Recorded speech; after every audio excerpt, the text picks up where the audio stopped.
Hey everyone, welcome to Dr. Frank's Finance World. I am Dr. Frank, the bank, where I try to teach you something about finance so you can make more money in the future.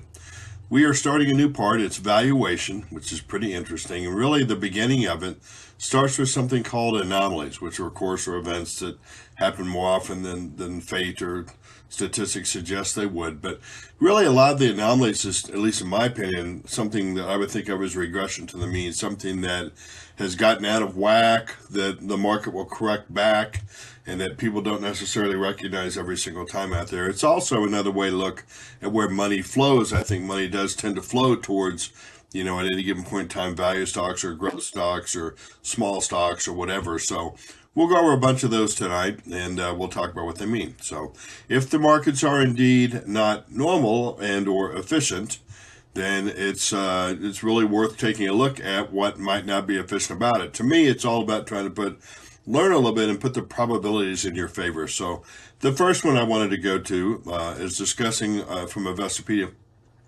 making sense of market anomalies. The market originally was thought to be just your stock against the S&P or the Dow Jones or whatever, and you'd run a regression, and the slope of the line, the beta, would tell you the relationship. If the beta was 1, your stock would move exactly return-wise with the market, and higher or lower based on different betas. But then they started finding out it wasn't just the market. There were other things that were going on that might have an impact on it.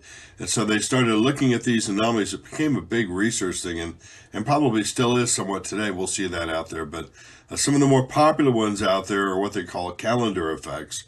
One of them, I think, is pretty prominent this time of the market. We're in early 2023, where you have a lot of news coming up in the news cycle about a recession or money supply or what the government's going to do and that type of stuff. And because of that, I think a lot of people don't want to hold stocks over the weekend, right? They can hold from Monday to Tuesday or Tuesday to Wednesday, but when you hold it on Friday, you have to own it Saturday and Sunday and back to Monday again. So there's kind of a weekend effect, at least there has been historically according to research, that says that Mondays tend to be the worst day and Fridays tend to be the best. And I think as people, getting out of their positions on Friday and dumping and hoping to dump back in on Monday is one of them out there.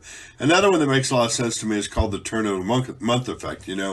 We all get our jobs out there and we sign up for retirement plans. And what do they do the first of the month? They pay us. And when they pay us, they take part of our money and some of their match or whatever, and they put it in the market. So there's this natural flow of money early in the month, and they typically also call it a payday effect, but they think that what might be impacting the market returns out there as well. The turn of the year effect, you can call it a Santa Claus rally, or the end of the year rally, or even the January effect, but there tends to be some rotation among different industries and stocks at the end of the year that can turn into a turn of a year effect. Could be taxes or whatever. The January effect, lots and lots and lots of books written about the January effect, that small stocks tended to do better in January. And then they found out it was small stocks only in the first 5 or 6 days of January. And maybe now it's pushing back into December and so forth. But this great effect that they put all this time and effort into through history has made an additional return of 1%. So I don't get too excited about the January effect. There are other announcement effects, which is true.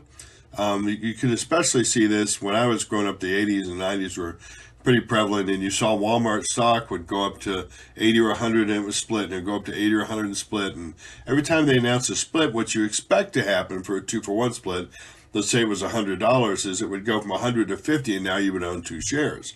That's what should happen if the market is efficient. But a lot of people believe, well, they don't think their stock is going to tank, so maybe they're okay with half the price. And what tends to happen on the day they announce the stock split, not the day the split takes effect, but on the day they announce it, you tend to get an additional 3, 4, 5, 6% added to the company as well. So there's also short-term price drift. We've looked at this when we're looking at some of the analysis before. Also a post-earnings announcement drift they've talked about out there as well, which basically says when a stock does better than expected in the announcement, it will tend to drift upwards. When it says worse than average, it will tend to do downward. When I have a company who misses earnings or misses margins or guides lower going forward, I take a pretty hard look at it, because I realize if that's going to make it turn down, that may dribble on for a while, and I'm fairly likely to get out fairly soon. There are superstitious ones like the Super Bowl. Those are like dumb.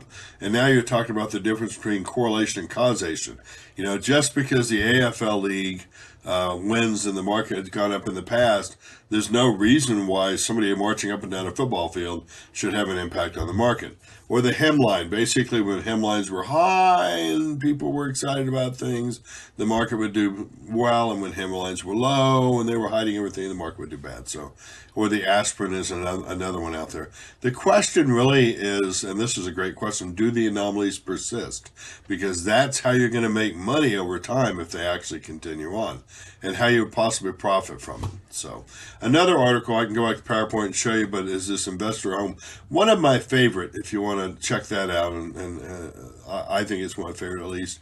It's over here, and this guy, Gary Karts here, does a great job of putting a bunch of them together. The fundamental analysis or anomalies, which are the ones that I tend to pay more attention to, ones that sell close to book value, or ones that are neglected stocks, or ones with low price to earnings and that type of stuff. I tend to pay attention. There's technical anomalies, there's calendar anomalies, and others, firm size and that kind of stuff. But I like it because he puts them all together in such a good way. He also picks books that he likes, kind of like I do as well. And maybe most important is he gives papers, academic papers that are written supporting or disproving, as you will, one or the other out there. So I'm not going to really go to anomaly papers this time because there's so many of them inside of here that you can go to and read for yourself. And I would actually recommend that you do. You might think, hey, I've got a PhD, I can't read papers. If they actually are good at writing the academic papers, the average person should be able to understand it, at least. That's what we say in our field. So what these anomalies are actually factors. And the way it really works out is you have let's just say a stock return on one side of the equation equals, MX plus B when you were in school and going all that, which was a one variable one, but there'll be a beta or a coefficient estimate for one variable and how it tends to relate, and another coefficient estimate for another variable, another and another. We used to call it the kitchen sink. Pretty soon you can throw a whole bunch of variables on one side, and it begs a couple of questions. One, is it repeatable? And two, is there really actually a causal relationship, not just a correlation? So it's a huge area of finance, and why not? People hope to make more money and finding the secret sauce, if you will. So how do they become factors? People always did research, and each one carries its own beta, by the way. And do they work? I think the math matters quite a bit. You've seen this changing through time and how people do math differently versus what they did 10, 15 years ago. Shows that some of them persist and others do not. And like I said, important thing is do they persist. The Jeff Mercer research paper we've gone over before is one of my favorite about that. But let's look at one called Zacks, Zacks, is actually a company. And I'm kind of going back, if you will, to when I was looking at basically, does it matter? Can we match these through time? Are they repeatable through time? And of course, the Petrosky paper, which says, it isn't just the variable. It isn't just a small firm or a low price to earnings ratio or close to book. It's actually those firms that have good accounting numbers too. And that's what this research I like so much talks about in here, the 5 secrets and stuff. But basically, Zacks is very, very good at finding financially healthy companies and differentiating them. I think they do a great job there. So they're taking research, and of course, everybody says, well, it only works in the 80s or the 90s or whatever. But they looked at a time period where you were looking at the 10-year period from 2000 to 2010, which, by the way, has many times been called the lost decade because returns were so poor during that time period. If you actually look at the S&P, it was down overall that time period. But they had to have a dollar average price, had a certain number of share volume and so forth out there. But they went to some of the favorite anomalies, if you will, which is firms selling at a low multiple of price to cash flow tend to do better. And over the 10 years, they did do better. And what I really like about this is the higher that multiple got, the worse the stock tended to do. So you're buying expensive over here and you're paying for it with negative returns. What was really fascinating to me about this one, and once again, it's a repeat of the Petrosky research, is if you added the Zacks #1 rating, which is their top financially viable firms, if you will, The 17.7% return became a 34.7% return, basically doubled. And now that gets to the land of interesting for me, right? So they did the same thing with low price to earnings ratio stocks. Remember, price to earnings represents how many years worth of next year earnings you're paying when you buy this company. And so low price to earnings ones you're not paying that much for. So anyway, they categorize them as 0 to 10, 10 to 20, and so forth. And once again, that sort of straight line monotonic relationship. When you're buying these high multiple stocks, 50 PE or higher, they basically ride the crest of that wave until it comes crashing down. But once again, you had a 21% for the high PE, or I'm sorry, the low multiple price to earnings ratio companies out there. And when you added better accounting data, you had a 26% return. Price to sales, many times when you have companies that don't have earnings, you use price to sales. But once again, low price to sales, high price to sales, 17.8 versus minus 7.9. By the time you added, once again, better accounting to it, you got a much better return over here, especially for these kind of value type stocks. Price to book is the same thing. One of the things I don't like some of the companies out there right now is they have very high price to book, some of the high tech firms. And one of the interesting parts about this, you see 0 to 1 and 1 to 2. Some firms that don't even sell for book value actually have issues with lawsuits and things like that to where they might not be worth $1 on the dollar when you sell them. But anyway, you took these and you had 12.6 and 12.9 versus minus 2.7. You found the healthiest. See how much that added? That's amazing. And then finally, a PEG ratio, Peter Lynch's favorite, that price to earnings scaled by growth.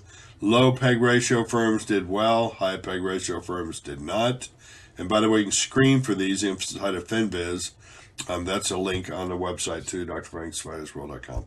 And it went from 18% to 26%. So, I just found it interesting that you could take data a decade after these major studies were done and show that it still worked, especially if you drag out the better financially viable firms. I thought that was interesting. So all of this eventually culminated in something called smart beta. You're so smart because you find just the right variables, and they take in billions in new assets. That is true, and that you see here. They were taking in a ton of money. But the question is, once again, as you get these more nebulous factors, betas, will they really perform over the long haul? And this just talks about we don't have a lot of transactional investors by design. The flex shares of factor investing and so forth out there. They said they've done really well with it and so forth, but it does take in billions of dollars. But does the research support it? If we come look at these 4 studies over here, and you can look them up by name, but I'll just go through them quickly one by one. Basically, Vanguard says, probably not. Following significant losses during the bear market, investors had increased in non-market cap index weighting. In other words, equally weighted and that kind of stuff out there. Such rules-based alternatives to market cap are strategies labeled alt investing, fundamental or more commonly smart beta. Believe strongly smart beta indices should be considered rules-based activity strategies because they tend to generate meaningful security level deviations, which means you're taking more risk with certain companies, or tracking error versus the broad market. So next one over here is kind of interesting, smart beta timing, the siren song of factor investing, because it isn't working out so great. Anyway, but they basically, what they're finding essentially is by loading up on these certain variables or these certain factors, you're causing a focus that might not be as good going forward and might have more risk than the market itself. So that's kind of what they're getting on that. Smart beta versus smart alpha.